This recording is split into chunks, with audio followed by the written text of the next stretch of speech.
welcome to Elements of Ayurveda, Empowering Wisdom of Life. I'm your host, Colette, and in this podcast, I hope to empower you to take charge of your own health by sharing the holistic teachings of Ayurveda, the ancient healing tradition from India. We will also discuss topics like health and wellness, nutrition, yoga, fitness, meditation, breath work, and much more, as well as interviewing lots of inspiring people along the way. My humble wish is to help you to connect to your true nature, to Mother Nature, and to each other. If you like the content, be sure to subscribe to the show, and the new episodes will automatically download for you to enjoy. If you're new to Ayurveda, I recommend you listen to the first couple of episodes where I do an introduction to Ayurveda and the mind-body types.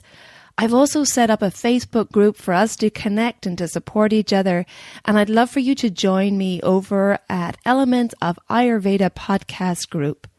And now here's the show. Hey there, it's Colette, and today I'm going to answer your questions. I put a request out in the Elements of Ayurveda podcast Facebook group, and I got some great questions back, which I'm going to cover today and share lots of the wisdom of Ayurveda. So let's get right into it. The first question comes from Aurora, and she talks about acne.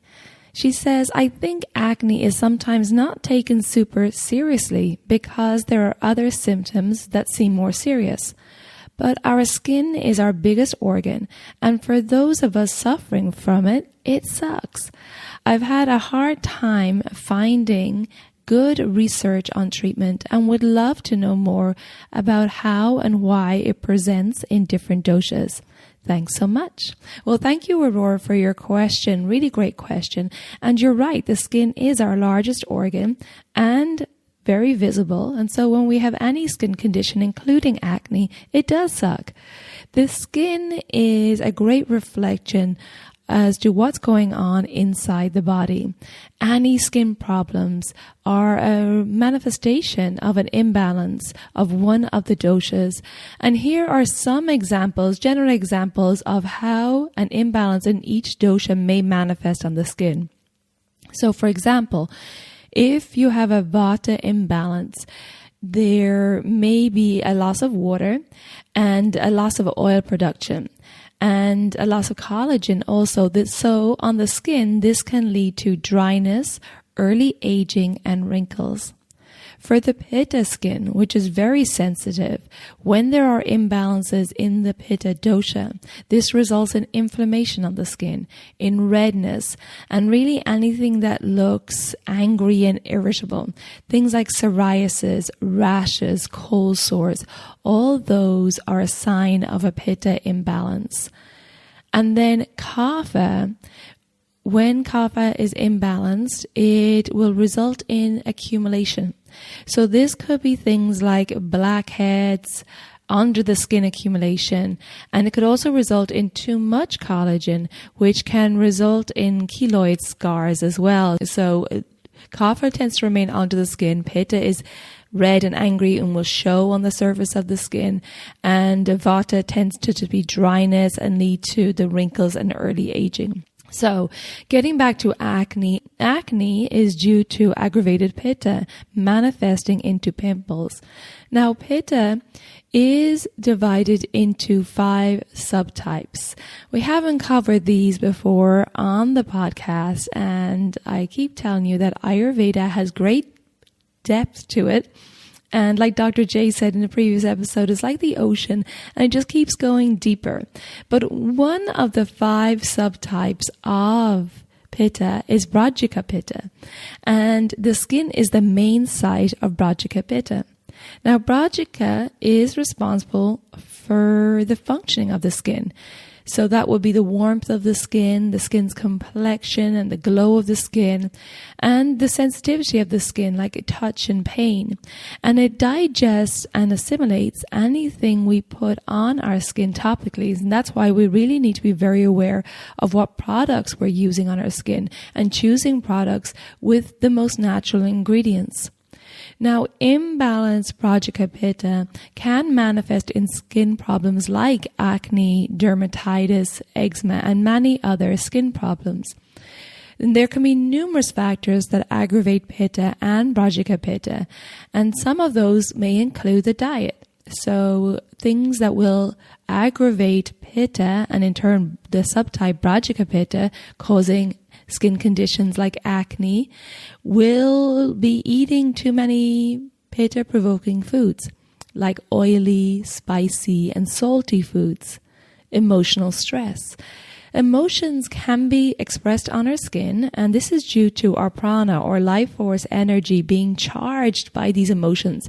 So, for example, if you think of somebody getting really angry, their skin may become flushed when they're angry, or when we're experiencing anxiety or shock, our skin may become really pale due to constriction of the blood vessels. So it can be said that the skin is breathing prana. So the emotions are showing up on the skin via our life force, via that energy of prana. Something else that can aggravate Pitta are premenstrual hormonal changes due to the rise of Pitta just before our cycle. Also, exposure to chemicals or unnatural skin products. Too much exposure to sunlight, which can really aggravate Pitta. If there's a particularly intense heat, because we know Pitta is already hot in nature, so further exposure to sunlight or heat can be aggravating. Of course, there could be many other reasons, and this is why it's really important to have an individual Ayurvedic consultation to really determine the root of your acne. However, I am going to give some general tips for acne today. So here's, first of all, I'm going to talk about what to avoid. So we talked about a little bit about the diet. Other things I want you to avoid if you're having acne or other skin problems that are Pitta related, in that it's red, it may be itchy, it may be angry looking. Therefore, you want to avoid salty or heavily spiced, pungent foods. Now, when I say pungent, I'm talking about things like cayenne pepper, garlic, wasabi, chilies, anything that's really spicy. Avoiding oily or deep fried foods, avoiding caffeine and alcohol, all aggravating to Pitta. Avoiding red meats. Pitta is really balanced by a vegetarian diet. So if you are a meat eater, try limit your red meat consumption. Avoiding junk or processed foods. And avoiding the taste of pungent, which I already covered, or salty foods, which is obvious. We know what salt tastes like, but salt is also in a lot of processed foods. And the other taste to avoid is sour. Now, these tastes of salty, pungent, and sour aggravate Pitta. The sour taste in our food is things like sour fruits, like citrus, fermented foods, and yogurt, vinegar, and cheeses. So they are samples of the sour taste. Those tastes can aggravate Pitta and can aggravate the symptoms on our skin as well. Now, things that we should focus on if we're suffering from Pitta-related skin disorders. Staying well hydrated, of course. That's a given, right? To help flush out water-soluble toxins out of the body. So making sure that you're drinking lots of water throughout the day, either room temperature or warm water, or herbal teas can also add to your water consumption. And the bitter taste can be pacifying to Pitta as it's very cooling. So examples of the bitter taste are green leafy vegetables like dandelion, kale, collard greens. Celery is also considered bitter. Turmeric. Turmeric is really great for the skin. I'm going to talk more about that later. The spice fenugreek, really great one to add to your cooking. Neem is also great for pacifying Pitta and really great, wonderful for the skin. Neem is a leaf, and you can find it in neem oil, neem tea, and also neem supplements. And like I said, really great for the skin. Sandalwood is also used a lot in skin products and pastes in Ayurveda. Now, another really beneficial natural plant for the skin is aloe vera, as it's anti-inflammatory, it relieves itching, burning, and kills germs. So aloe vera is known as a friend to women due to its many benefits for relieving cramping, as it is a blood purifier. So a good quality, pure, organic aloe vera can be applied topically to the skin. If you have any irritable pitta imbalances on the skin, or just drinking half a cup of good quality aloe vera juice twice a day is really beneficial for the skin as well, because aloe vera not only is it good for the skin, but it's bitter, and bitter is really wonderful for pacifying pitta. We also want to reduce stress, okay? Another root cause of acne could be emotional stress, which in turn aggravates pitta. Now, Ayurveda recommends many techniques to relieve stress, and some can be tailored just to the pitta dosha. So, for example, we talk about meditation. Meditation is key for all of us in today's world, really calming the mind. But during your meditation, you could do some visualization that can be particularly helpful for pitta. So, for example, if you're feeling a lot of excess heat in the body, so we know when pitta is imbalanced, there could be irritability, there could be some feelings of anger, frustration. So we want to cool that heat down. And during your meditation, you could visualize cool scenes in nature, like the ocean or the river, of course, naturally cooling. In particular, the water visualization is very calming and cooling to pitta, and you could add your breath work to this as well. So imagine you're standing on the water's edge on the beach, and the waves are gently coming in and out on your feet. And something you could visualize is inhaling as the waves come in and breathing in through your nostrils that cool blue sensation. And then as you exhale, as the wave returns out to the sea, exhale any of that red heated sensation from the body. It's this red heated energy that is the anger, the frustration, the irritability, the intensity that we may experience in work. And this is what can really aggravate pitta and aggravate our skin conditions. So exhaling that out from the body can really pacify pitta and relieve your acne. Another pranayama or breath work that's really great for pitta is the Shitali cooling breath. And this is the one where you stick your tongue out, you roll in the sides of your tongue. Now, some people genetically can't do that, and that's okay. If you can't roll in the sides of your tongue, I want you to imagine that you have a straw between your lips, and so pursing your lips as if you have a straw between them. So what you do here is on the inhale, you breathe in either through the straw or across your rolled tongue, and you're taking in cool air into the body. Then you close your mouth, so you're bringing your tongue back in, close your mouth, and then exhale through the nose. So as you're breathing in across your tongue, your rolled tongue, or through the straw, again, you're breathing in that cool air, and when you breathe in through your mouth, you'll feel the cool air on your tongue. So you physically feel the coolness. But I also want you to imagine that blue, calming, cool air.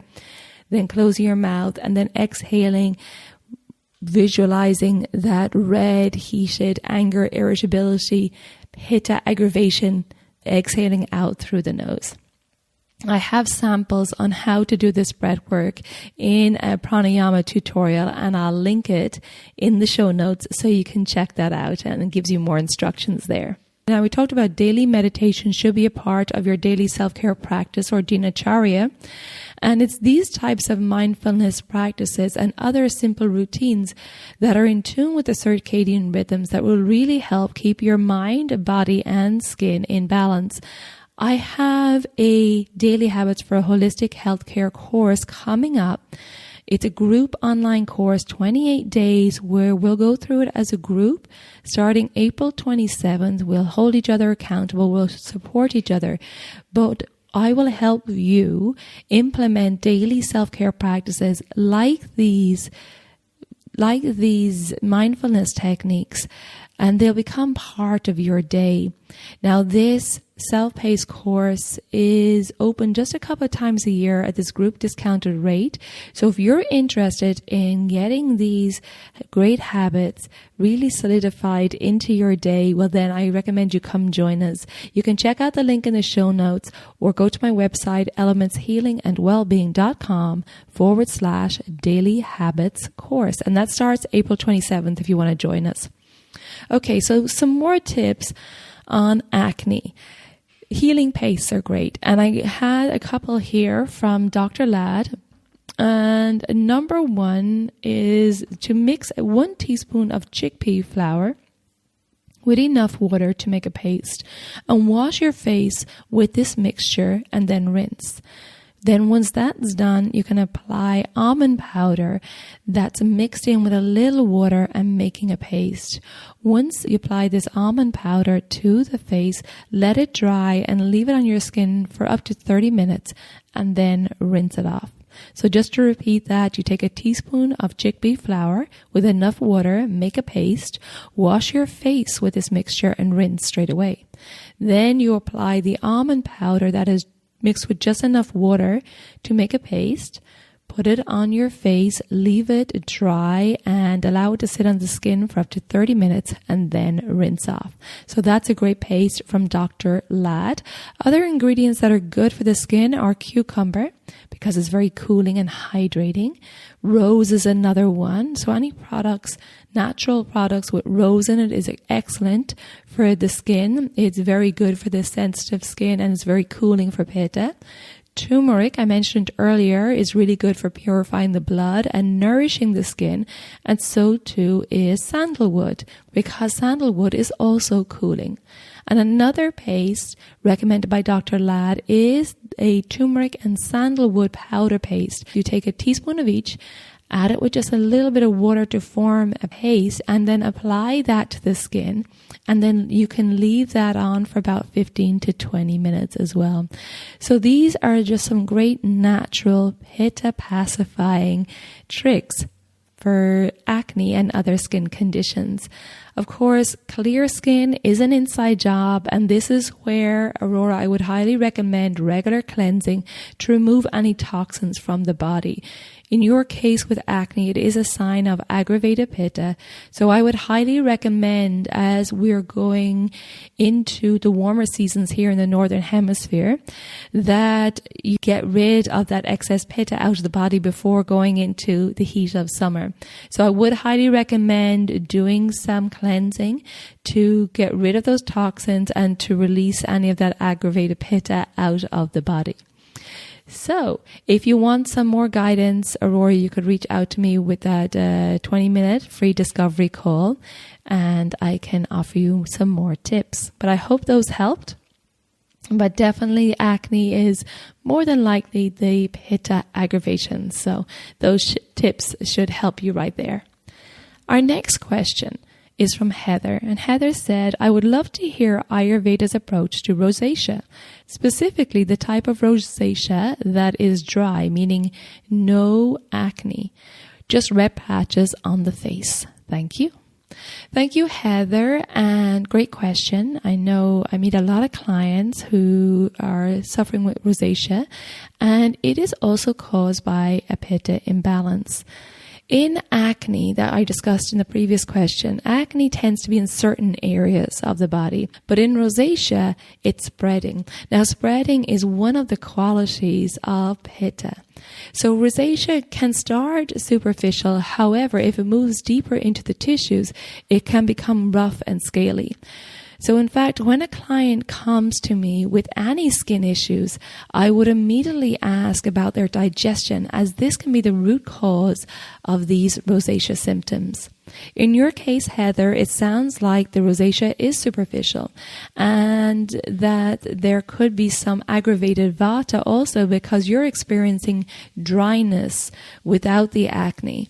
So along with the tips I discussed previously for balancing pitta, I also recommend balancing vata by hydrating with warm water throughout the day. And you could also take the aloe vera drink daily. So half a cup of aloe vera twice a day would be great for you.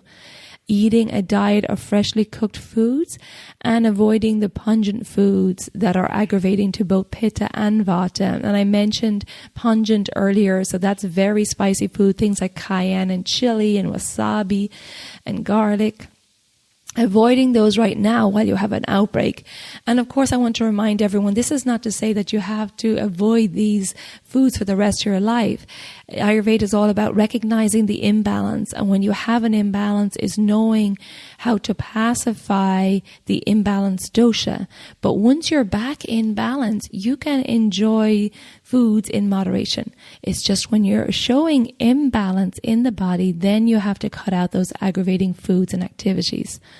Another thing you could do here, Heather, is to make a simple face mask using aloe vera gel and just add a teaspoon of turmeric and apply it to your face and leave that on for about 20 minutes and then wash it off. That can be really great for rosacea.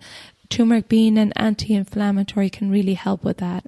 However, I would recommend, Heather, evaluating your diet and lifestyle and stress to see what's causing the pitta imbalance, which is showing up on your skin. And if you wish to chat, you can take advantage of the discovery call also, because I would like to ask you more questions, and then I can give you further tips detailed to you and tailored to your lifestyle. Okay, Heather, so I hope that helps. Again, balancing pitta here and also making sure that balancing vata as well and staying away definitely from pungent foods and taking in lots of hydration throughout the day as well. Okay, thank you, Heather. So the next question is from Lucia Maria, and she has a multi-part question. So I'll read it first and then we'll break it down. So Lucia Maria says, what's easier to digest, porridge or pancakes? There are opinions pancakes would be easier, but how do I deal with lots of air in the stomach? What's the background here? Is it vata that doesn't go down, or is it a kapha disorder? Or is it weak acne? What about eating too much roughage? What about coffee? I feel so bad after coffee, but tend to drink it because it stimulates my acne. Okay, Lucia Maria, thank you for your questions. And I can tell by your questions that you're either a high vata constitution or experiencing a vata imbalance. So let's break this multi-part question down and I'll handle it little by little. So the first part, what's easier to digest, porridge or pancakes? Well, this really depends on what your dosha is and what ingredients you're using in these dishes. However, I'm going to answer as if you're a vata dosha. Now, interestingly, I find that with the majority of my vata clients, porridge does not satisfy them or keep them satiated. Even though porridge is recommended as a grounding food, the majority of my vata clients tell me that they feel hungry soon afterwards, and so I encourage them to make porridge with a little ghee to add the extra fat to help keep them satiated. So in answer to your question, porridge or pancakes, if you have a high vata constitution, then I would actually recommend opting for the pancakes and making them with some rice or whole wheat flour. And I would recommend adding some digestive spices to aid with your variable vata digestion and air in the stomach, and also to help with elimination. So, for example, if you're having sweet pancakes, you could add cinnamon or some ground ginger for digestion. Or if you're having savory pancakes, you could add some cumin or asafoetida, and both of those spices are really great in aiding digestion, preventing bloat in the body. And of course, adding some ghee will also help and really benefit the vata dosha as well. So let's move on to the next part of the question, how to deal with lots of air in the stomach. you're experiencing bloating and you're wondering, is it the vata or is it the kapha? Is it weak acne? Well, this is a case of too much air in the stomach is aggravated vata. So some things that you should look at is your schedule very erratic. This can aggravate vata and create more air in the body. Are you eating too fast, bringing too much air in the body while you're eating? Are you focusing on your food when you're eating, or are you talking? Again, that can create a lot of extra air in the body.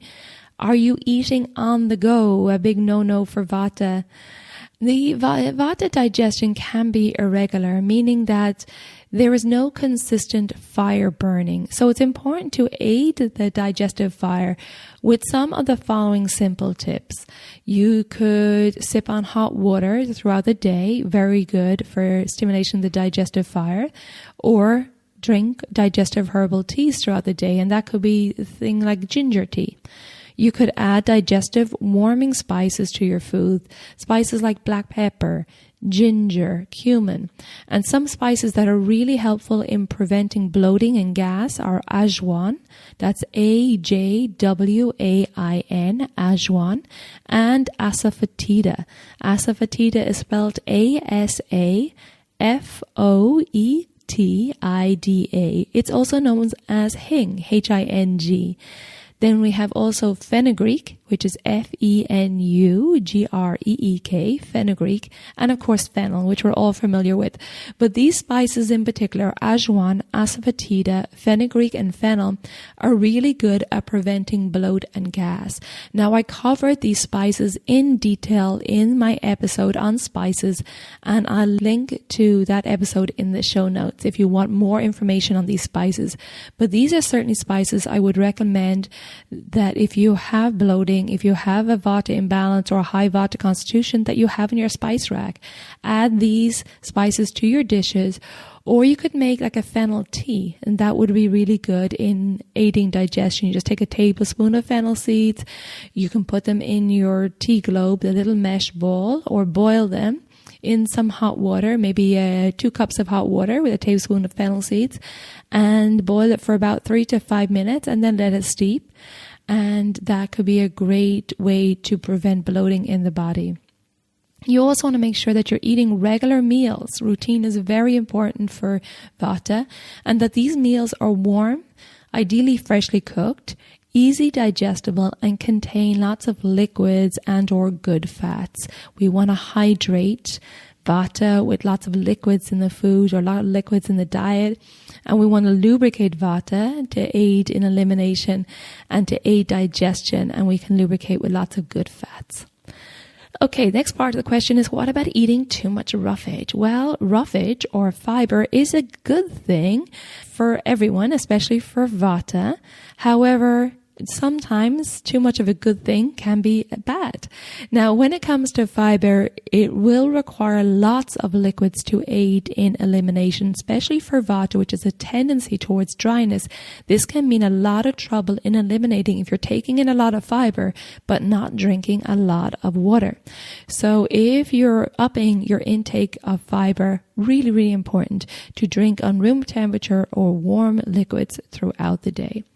However, if you're eating too much fiber too fast, then this can lead to a lot of problems digesting, and it can cause excessive gas and bloating. So if you're experiencing a lot of gas or bloating or loose stool due to too much fiber, then I would recommend that you try small amounts of fiber and cooking it with the spices I mentioned to aid vata digestion. Again, that is ajwain, asafoetida, fenugreek, and fennel.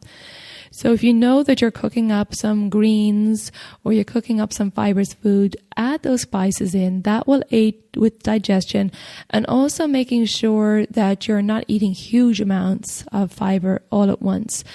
Making sure you're getting plenty of the warm liquids, and this will aid with digestion and elimination. Okay, next part of the question is, what about coffee? I feel so bad after it, but tend to drink it as it stimulates my acne. So, Lucia Maria, caffeine will be aggravating to the Vata dosha and really can result in you feeling wired and a really activated nervous system. So caffeine is not a good way for Vata to stimulate the acne or digestive fire. Instead, I would recommend that you use the hot water with lemon and fresh ginger first thing in the morning to help you hydrate and eliminate. So literally take a cup of hot water, squeeze in half of the lemon juice from an organic lemon, the lemon juice and the pulp, and just slice in a small slice of fresh ginger. And this will be very stimulating for your digestive fire as well. Now, other warming spices that I mentioned that will help stimulate your acne: cinnamon, black pepper, cumin, and ground ginger are just some of the other spices that will really help. So Vata wants warming spices, but not pungent spices. There is a difference. Spices like cumin and black pepper and cinnamon are warming, but they're not extremely pungent. Pungent is cayenne pepper, chilies, like I said, wasabi, garlic. They're very, very pungent. So there is a difference. So Vata needs warming spices that aid the digestion, but not pungent. So Lucia Maria, I hope that helps answer your questions. And again, if you want further tips, take advantage of my 20-minute discovery call, and then I can tailor more to you once I get to ask you more questions. But thank you. I think those questions will really help people as well. Okay, my next question is from Jelena, and Jelena asks how to strengthen the acne. I really appreciate your tips. Okay, thanks, Jelena. And again, a great question. I talked about it a little bit already, but I can definitely add more info here. So I would like to ask you some further questions, as I always do of everyone, Jelena, and see whether you are having an irregular Vata digestion, in which case you would use the general tips from my previous question with sipping on hot water or herbal teas during the day and using those warming digestive spices. Or do you have a sluggish Kapha digestion, in which case you need less water, as the Kapha dosha tends to retain water. However, like the Vata dosha, Kapha has a cold quality also. So Kapha can enjoy all the warming spices, including the pungent ones, which are aggravating to Vata. So Kapha can enjoy all the warming digestive spices and the pungent ones like cayenne and chili and clove and anise and mustard seeds and garlic. So as you can see, to give you a detailed answer tailored to you, I would need more details. But in general, adding warming spices will aid in increasing the digestive fire and strengthening it. Pitta generally doesn't need any strengthening of the digestive fire. In fact, mostly the opposite. It needs to calm the digestive fire a little bit. So what we're really looking at here is either Vata, and I answered a lot of those questions in the previous answer. So again, it's sipping on warm liquids throughout the day and the warming digestive spices. And for Kapha, to stimulate the digestive fire, adding the warming digestive spices and pungent spices. You can handle them all if you have a sluggish Kapha digestion. And of course, for Kapha, it will be moving more throughout the day, getting more stimulation in the body. Kapha has a tendency towards leading a sedentary life and not really wanting to move much, but it is important to be active, circulate the blood and the lymph daily, and getting the body active so you can stimulate the digestive fire and stimulate the hunger.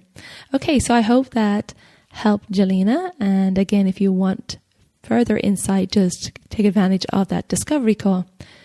Next question is from Amy. Amy says, what are the best practices for migraines that are hormone related? Hi, Amy, and thanks a million for your question. Now, while migraines can result from an imbalance of Vata, Pitta, or Kapha, the intensity and sharp quality of migraines are usually associated with an aggravation of the Pitta dosha. Now, you mentioned, Amy, that your migraines are hormone related, and so Pitta can become aggravated during PMS and at the start of our cycle. However, once the flow of blood begins, the pitta aggravation usually subsides. So if we're doing a consult, I would first of all determine your birth constitution and then look at your symptoms. Also, I would like to look at your diet and lifestyle. But here are some general guidelines to pacify pitta. Of course, you want a pitta pacifying diet when you're feeling the onset of a migraine or you're suffering from a migraine. So a diet that's pitta pacifying includes more bland foods, right? Avoiding all those spices because the spices really heat things up and they cause more intensity, which is something you do not want when you're having a migraine or feel one coming on. Also avoiding salty foods and the sour tastes I mentioned earlier. Avoiding nightshades like tomatoes, eggplants, and white potatoes. Avoiding red meat and highly processed foods, avoiding alcohol and fermented foods, along with deep-fried foods and caffeine and chocolate. You know, sometimes during our cycle, there can be a craving for chocolate, which I talked about before in the chocolate episode. However, it can be aggravating to pitta. So if you're suffering from migraines, well, then I would eliminate the chocolate. And nuts also, they are very aggravating to pitta as well because of all the oil in them. As well, avoiding too much sun or heat. You know, when there's migraines, there's a tendency to want to go into a dark room for some people. So that's a natural tendency to avoid too much sunlight or fluorescent lighting. Avoiding over-exercising, overexertion, overworking, or too much intensity. So really trying to avoid stress or too much overexertion in your work or your life. And then adding meditation in that I talked about earlier, adding that Shitali cooling breath. I talked about the one with the rolling the tongue or the using the straw. And again, I'll put that tutorial in the show notes, but this is a great one to cool down that pitta intensity during a migraine. Avoiding strenuous exercise, instead practicing like a gentle yoga with some gentle twists to calm pitta. Drinking coconut water, which is really cooling, or adding some unsweetened shredded coconut to your food can be great. And doing coconut oil abhyanga massage, or you also use a coconut oil pack. It's similar to a castor oil pack, but using the cooling coconut oil instead. And see the show notes. I'm going to put a link. I have the details on how to do that as well. So I'll put that link in the show notes for you. Or you can go to my website. Look under the events section, you'll see freebies, and then all the free downloads are there, including that coconut oil pack. I highly recommend diffusing essential oils to calm pitta. Things like lavender oil can be very calming, sandalwood and rose, really calming for pitta and calming for the body and the emotions. And it's important to respect the body during our cycle when there can be hormonal shifts, which can lead to migraines. It's important to slow down and to surrender into the needs of the body. So, Amy, if your migraines are reoccurring monthly around the time of PMS, I would highly recommend a private consult and possibly a cleanse to really eliminate any of the toxins and bring pitta back into balance. And once you bring your body back into balance, you should not experience these symptoms, and you can enjoy all foods then in moderation without having to limit so much. But in the meantime, making sure that you're following that pitta pacifying diet and eliminating any salty, sour, or spicy taste from your food. Okay, Amy, I hope that helps, and I hope you get some relief from your migraines, and I hope that these tips help. But please reach out if you have further questions after my answer. So my next question is on meals on the go. So I would like suggestions for to-go meals that don't have to be heated or refrigerated. Great question. So here are some meals I suggest that you can bring with you for your day, and that if you don't have facilities to cool the food or to heat it. So some things like a quinoa salad, prepared in advance, obviously. It could be quinoa with some veggies you've roasted and having a dressing of tahini. Now, this one would be a good recipe if you have a vata or kapha constitution. The quinoa is a light grain, but with a dressing of tahini, it can balance it out for vata. And then for kapha, the lighter grain is best, but just use a little bit of tahini. Maybe you can thin it out with a little bit of olive oil so you don't use as much tahini. So that could be a really great one. It does not need to be heated. It's just a cool roasted veggie salad. Another one would be a cool pasta salad, and you could do some grilled vegetables with like grilled zucchini or courgettes and tomatoes with olives, whatever grilled vegetables you like, and obviously that are suitable for your dosha or are in season. And then you could make a dressing with avocado. So you take an avocado, you could add in some parsley or cilantro or basil, a little bit of lemon and salt, maybe a little bit of olive oil. You may not even need olive oil, or maybe you just want to keep it nice and creamy, and just toss the salad with that. That could be really great as well. So another one you can just have on the go. And again, using veggies that you enjoy in season and suitable for your dosha. Another salad could be a cool Thai noodle salad with a ginger dressing and some sesame seeds.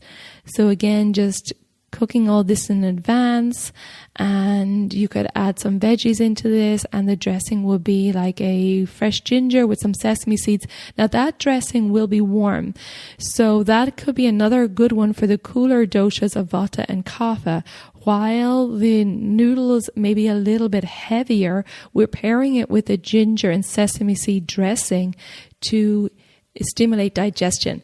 So you can see now how by combining these heavy noodles with the heating dressing that will stimulate the digestive fire will aid in the digestion of these heavier noodles. Another one could be lettuce wraps, wrapping up some lettuce leaves with some tofu, some veggies, some avocado. Another great way to have some great snacks on the go. These will be a little lighter. So again, you could have these if you were kapha, there'll be a lighter snack. And for kapha, maybe adding a little bit of heat to that. So maybe cooking up those veggies with a little garlic, or you could have a little bit of tamari sauce and a little bit warming as well. Okay, so other snacks, and these are kind of steered more towards pitta. Hummus with veggies, right? So pitta has a strong digestive fire. They can usually handle more of the raw veggies. But hummus is a great snack to have. Doesn't need to be chilled or anything. And then into your hummus, you could add spices. For example, if you were vata or kapha and you wanted hummus, I would add cumin to it. For pitta, I would add cilantro, cumin being heating for vata and kapha, and cilantro or coriander being cooling for pitta. You could have a healthy wrap, again with avocado, tomato, and sprouts. And this could be like a brown rice wrap, a good quality wrap. Again, another one on the go. For pitta, another good one could be a salad in a jar, and just take the dressing separate and then add it when you're ready to eat it, and then shake it up. So you see these a lot now, these salads with all these different ingredients. Carry them in a jar, have your salad dressing in another little container, add it in, shake it up, and enjoy. And another really good one I like to bring with me as well is overnight oats. If you want something that's really going to be filled with lots of seeds and nuts and keep you going for a long time. So taking your oats, whatever oats you choose to use, and you could add chia seeds and sunflower seeds, pumpkin seeds, with a little bit of cinnamon and whatever other seeds you want. I don't recommend adding a ridiculous amount of ingredients in. I think having maybe 5 or 6 different things that you add in is enough. And then adding a nut or seed milk and making that the night before, and then you can cover it and sit it on your counter overnight, or you can put it in the fridge if you want, and voila, that's it. Then you can have that the next day, and you can keep it out, especially if it was in your fridge overnight, then you can transport it with you the next day and then enjoy it when you're ready. It'll be at room temperature and it's perfectly fine, just like that. So there you go. Lots of tips for meals on the go. I hope those helped and maybe inspired you a little bit. And now for our final question. And this question is about wanting to know the Ayurvedic perspectives on new vegetarian or vegan products. Not necessarily the overly processed, but the minimally, like nut milk, nut yogurts, and nut butters. Great question. Okay. And I actually don't know who sent this question. I think it was when people joined the podcast Facebook group, I asked them, is there any questions they want to ask? And I think this came from that. And unfortunately, I didn't get a name, so apologies in advance. But it's a great question. I'm going to answer it now. So nuts are a great source of protein, fiber, omega-3s, healthy fats, minerals, and vitamins in the vegetarian and vegan diet.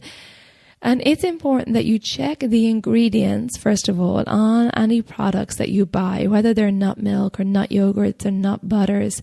So really important to flip them over, check the ingredient list, and to stay away from the products with ingredients that you don't recognize.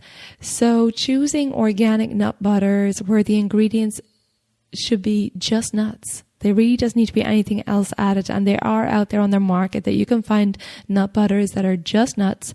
And I would really encourage you to buy organic when it comes to nuts, as they can be sprayed a lot of time with pesticides. And if the nut has a soft shell, then these pesticides really seep into the nut. So I would invest in organic nut products. Now, there are also a lot of nut milks and yogurts on the market, and not all are made equal. So I'd really encourage you, again, to review the ingredient list, because a lot of them can contain things like carrageenan and cane sugar and guar gum.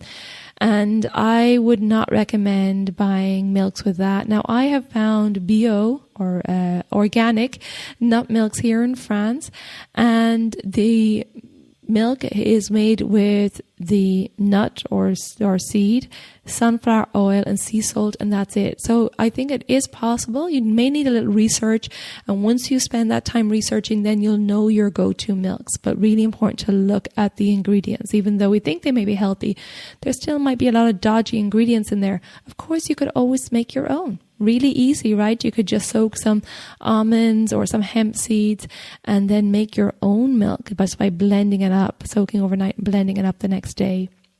But what I want to talk about now is the products that are best for which dosha in regards to the nut products. As with everything in Ayurveda, there's no one size fits all, but I can give some general guidelines here. So let's start with the Vata constitution. Now, the Vata constitution does well with the nuts and nut products as they're high in fat, they're heating, so they're warming for the body, and they're grounding for the Vata dosha. However, due to Vata's irregular digestive fire, nuts can be challenging to digest. And so it's really best for a person with a high Vata constitution to soak the nuts first. Soaking nuts overnight in room temperature water and leaving them on the counter to soak is really a good idea. So in the case of almonds, you could remove the outer brown husk in particular if your digestion is sensitive. And I do recommend nut butters for Vata as they are easier to digest. They're already broken down.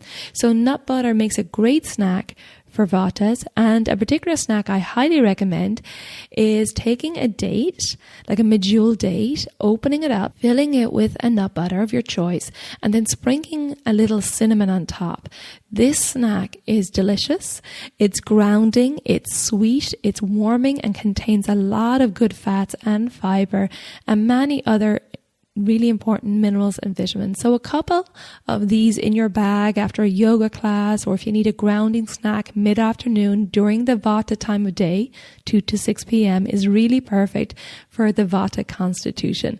So the cinnamon, the nut butter, and the date, a really good snack for Vata. Of course, you don't want to eat too many of them, but maybe 2 in a day would be really great when you just need a snack to tide you over. The cinnamon will help with the digestive fire, help warming, and the nut butter again is very grounding, and so too is the date, very grounding and nourishing, and a sattvic food in Ayurveda.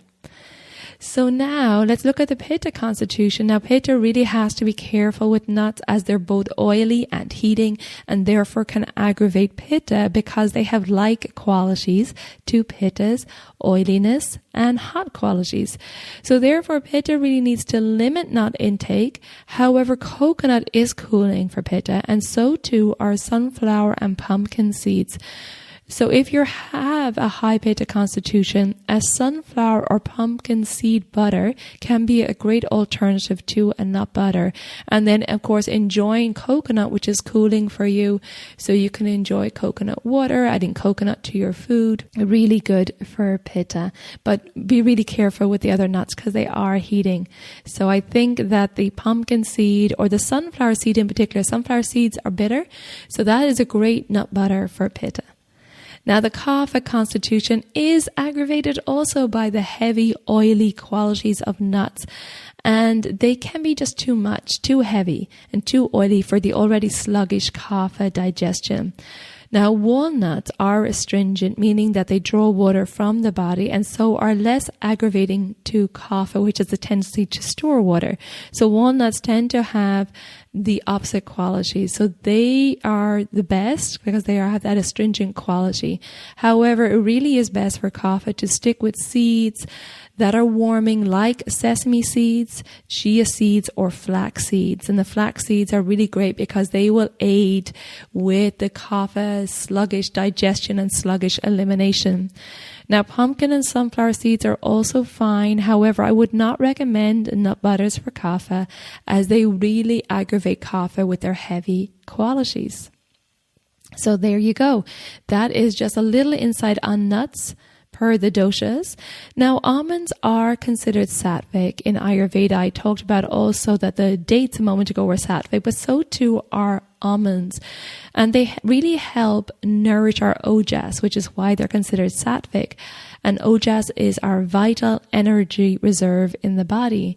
Now, almonds are considered balancing for the body and mind. And in Ayurveda, the almonds are blanched, whole almonds with the shell on. Then the shells are removed and then they are soaked overnight and remove that outer brown husk as well. So almonds are considered, like I said, sattvic and really good in Ayurveda, but it is recommended that you soak them overnight. Peanuts are not recommended in Ayurveda as they have a sluggish and heavy effect on the body and mind. Now, peanuts are grown underground and are really considered a legume rather than a nut. They also have a very soft shell and are a heavily sprayed crop. So I generally recommend my clients to seek out alternatives to peanuts, be it almonds or cashews or the sunflower seeds. There are so many varieties of nut butters on the market, but always check the labels so you know which brand has the least additives and the least amount of processing. And I do really recommend avoiding the regular big brand peanut butters. They are very aggravating, I believe, to the doshas, and as Ayurveda tells us, they have a very sluggish and heavy effect on the body, and they have a lot of chemicals that go right through that soft shell of the peanut. So best to seek alternatives, always read your labels and know your go-to brands. So folks, I hope all those tips helped, and thank you so much to everyone who submitted questions. It's always great to hear from the community, and I know that if you have questions out there, that many people have similar questions. So please, if you want to join the community, if you haven't already done so, check out the Elements of Ayurveda podcast Facebook group. I'll put a link in the show notes. And I like doing these Q&A sessions regularly because I think they can be really beneficial. If you're not on Facebook and you want to submit a question, then please just email me at info@elementshealingandwellbeing.com. So I also wanted to remind you of the Patreon page I have set up. People are asking me how they support the podcast. They appreciate the information I'm putting out there. If you want to become a patron, just click on the link in the show notes and you'll find all the details on how to do that. Or if you want to go to my website, elementshealingandwellbeing.com, just go to the podcast page and you'll see the Patreon link there. Also, I have my French Riviera Ayurveda and Yoga retreat that's coming up October 11th to the 13th. So if you want to join me here on the Côte d'Azur in October, where the weather is usually gorgeous this time of the year and all the tourists are gone, so it's perfect time to visit, well, please check out the link in the show notes or go to my website, elementshealingandwellbeing.com/retreat. Finally, if you want to join me for that Daily Habits for a Holistic Health course starting on April 27th, then please register by clicking on the link in the show notes. Or again, you can go to my website, elementshealingandwellbeing.com/daily habits course. Thank you so much for joining me today and for supporting the podcast.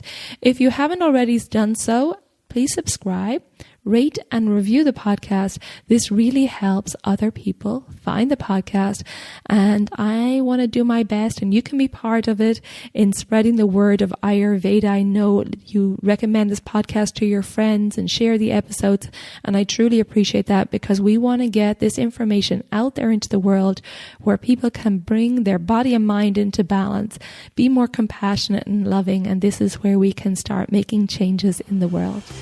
Thank you again for your support. Take good care of yourself. Be well, and ciao for now.